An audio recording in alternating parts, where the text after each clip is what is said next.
Hi guys, कैसे हो आप सभी। आई होप कि आप सभी बढ़िया से होंगे। मैं अभी अपने फार्म पे हूँ और आज हम लोग बात करेंगे अपने नवंबर मंथ का प्रॉफिट लॉस के बारे में कि हम लोग नवंबर मंथ में कितने खर्च किए हैं और कितना हम लोग उससे फ़ायदा में है या नहीं है। ये जानकारी हर मंथ में मैं देता हूँ। आपने 2 महीना 3 महीना से देखा होगा कि हर महीने का मैं हिसाब कैलकुलेट करके रखता हूँ और आप लोगों को बताता हूँ एक सच्चाई जो हमारे फार्म का है। मैं बढ़ा चढ़ाकर आप लोगों को नहीं बताने जाता हूँ कि मेरा ऐसा है। मेरा जो सच्चाई है मैं वही आप लोगों को रियलिटी दिखाता हूँ अपने फार्म से। मुझे आज समय मिला है नवंबर मंथ के बारे में बतलाने के लिए, तो आज मैं चाहूँगा कि आज पूरा नवंबर मंथ का कैलकुलेशन जो किया हुआ है वो मैं आप लोगों को दिखा दूँ ताकि आप भी देख सकते हैं। हमारे फार्म के अंदर की अगर बात कर लिया जाए तो थोड़ा सा अब इधर दिसंबर और जनवरी ये 2 महीना थोड़ा सा डिफ़िकल्ट होगा हमारे लिए। ठंड से तो कोई ज़्यादा प्रॉब्लम नहीं है, लेकिन हमारी जो बछड़ी ब्यात जो स्टार्ट होने वाला है वो फरवरी से स्टार्ट होने वाला है, तो खर्चा जो है थोड़ा सा बढ़ेगा और दूध जो है वो कम है।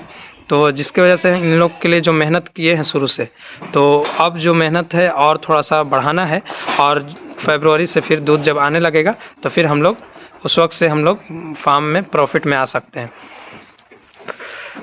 बात कर लेते हैं अपने फार्म के अंदर की। तो हमारे फार्म के अंदर जितनी भी गाय भैंस है सभी को सेमेन लगाया गया है, सिर्फ हमरा को छोड़ाकर बाकी हमने सभी को सेमेन लगा दिया है।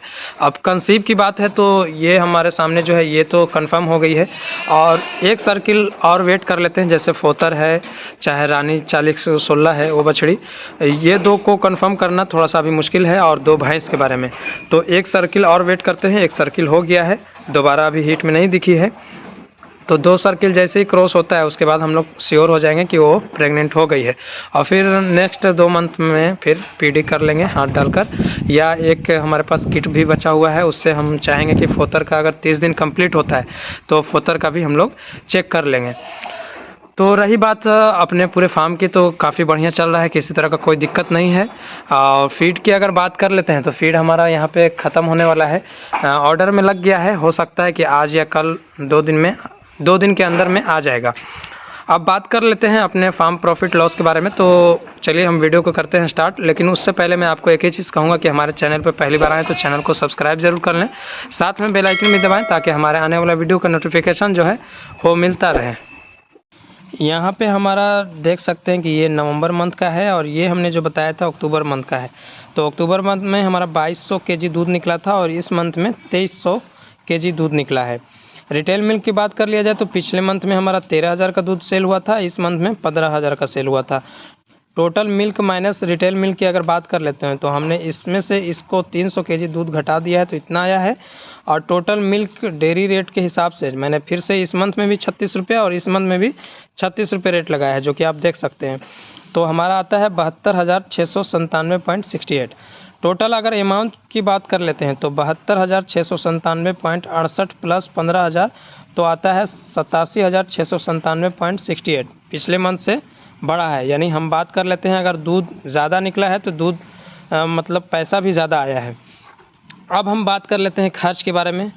तो यहाँ पे हम देख सकते हैं कि कस्टमाइज फीड जो है 50 केजी सिर्फ गाय वालों के लिए कर दिया है और पिछले मंथ में जो हमारा चलता था कस्टमाइज फीड तो 42 केजी था, इस मंथ 8 केजी और ऐड कर दिया गया है।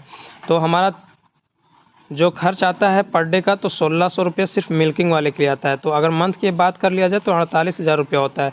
हीफर्स फीड की अगर बात कर लेते हैं तो हमारा 20 केजी ये खाती है पर डे और पहले भी शायद 20 केजी ही था।